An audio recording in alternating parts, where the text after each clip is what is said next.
Pengantin baru bernama Etamba saat ini masih mencari keberadaan istrinya, Ohana Avrelina Siregar, yang hilang sehari setelah dinikahi saat keduanya berada di sebuah hotel di tempat wisata Simarjarunjung, Sumatera Utara pada Selasa 4 Juli 2023. Kini, keluarga menemukan kejanggalan dengan ditemukannya bukti transfer kepada seorang pria berinisial S pada hari yang sama. Uluan Raja Guguk, paman Etamba, menyampaikan sehari setelah pesta pernikahan, Ohana mengajak suaminya ke Simarjunjung untuk bulan madu.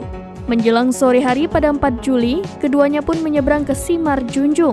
Tak disangka Ohana meninggalkannya sendirian di hotel di kawasan Danau Toba. Etamba dikabarkan dikunci di dalam kamar mandi lalu ditinggal kabur. Saat dihubungi, nomor Ohana tak aktif dan media sosialnya sudah diprivasi.